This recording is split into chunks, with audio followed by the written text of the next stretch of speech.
আসসালামু আলাইকুম, কেমন আছো সবাই? সুলতানা কিচেনের আরও একটা নতুন রেসিপিতে তোমাদের সবাইকে স্বাগত জানাই। আমার আজকের রেসিপি আঙুরের বরফি হালুয়া।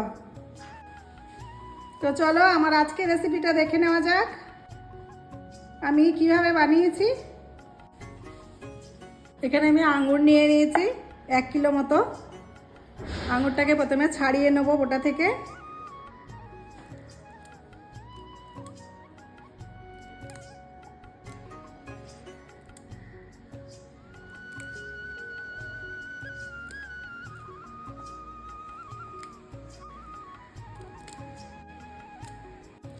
সব আঙুরগুলো ছাড়িয়ে নিয়েছি। এবার আমি আঙুরটাকে খুব ভালোভাবে প্রথমে ধুয়ে নেব।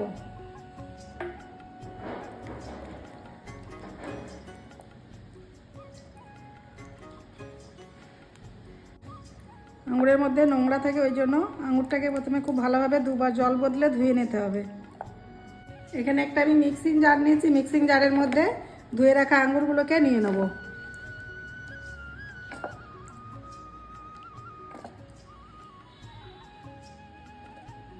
এবার আঙুরের জুসটাকে আমি বের করে নেব মিক্সিতে পিষে। এবার আমি আঙুরের জুসটাকে খুব ভালোভাবে ছেঁকে বের করে নেব আর পাল্পটাকে ফেলে দেবো।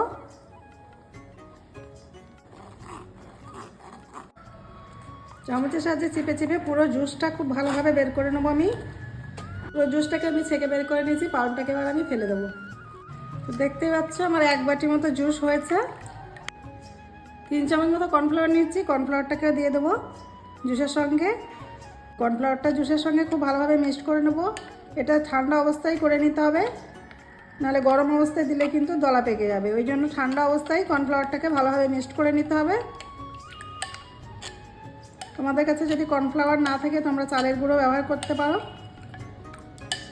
স্বাদ অনুযায়ী আমি চিনি দিয়ে দেবো। চিনিটাকে আমি একটু নেড়ে মেল করে নেবো খুব ভালোভাবে। চিনিটা তোমরা পরেও দিতে পারো, এখনও দিলেও হবে, কোনো অসুবিধা নেই। চিনিটা খুব ভালোভাবে মেল্ট হয়ে গেছে। এখন এটাকে আমি সাইডে রেখে দেবো। এখানে আমি একটা কড়াই নিয়েছি। কড়াইয়ের মধ্যে আমি জুসটা ঢেলে দেবো। একটা এলাচের বীজকে থেতো করে আমি দিয়ে দিলাম। ফ্লেমটাকে অন করে আমি অনবরত নাড়তে থাকবো, নাহলে কিন্তু তলায় ধরে যাবে। আর ফ্লেমটাকে সবসময় মিডিয়াম টু লোয়ে রাখতে হবে। দেখো হালুয়াটা অনেকটাই ঘন হতে লেগেছে। এটা হতে বেশি সময় লাগে না, একদম ঝটফট হয়ে যায়। 2 থেকে 3 মিনিট মতো নাড়ার পরে এটা জমতে শুরু করবে। দেখো এটা অনেকটাই ঘন হয়ে গেছে। এই সময় আমি সামান্য পরিমাণে একটু ফুড কালার দিয়ে দিলাম। এটা অপশনাল, তোমাদের ইচ্ছা হলে নাও দিতে পারো। এটা দেওয়া শুধুমাত্র কারণ হচ্ছে এটা দেখতে সুন্দর লাগবে, তাছাড়া অন্য কোনো কারণ নেই। তোমাদের যদি ভালো না লাগে নাও দিতে পারো। এটা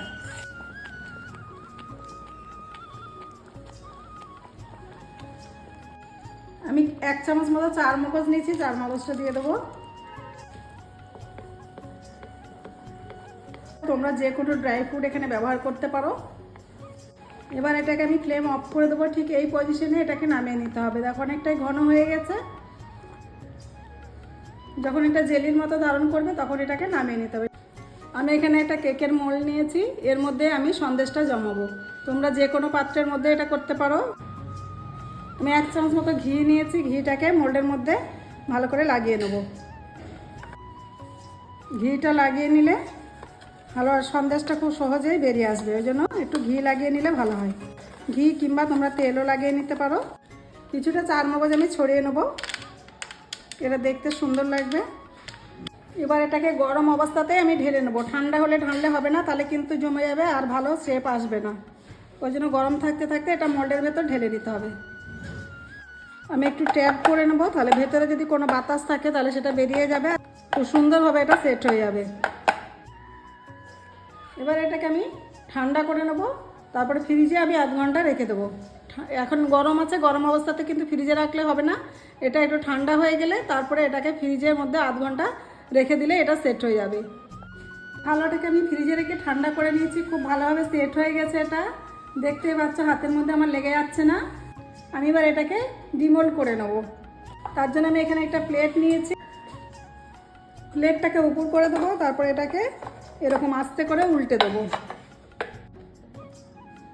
তো দেখতে পাচ্ছ কত সুন্দরভাবে এটা সেট হয়ে গেছে। এবার আমি হালুয়াটাকে চৌকো চৌকো শেপ দিয়ে কেটে নেব।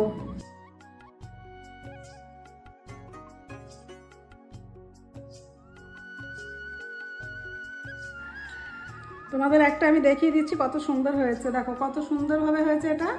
আর এই চার মগজটা তো ভেতরে দেওয়ার জন্য কত সুন্দর একটা দেখতে লাগছে দেখো।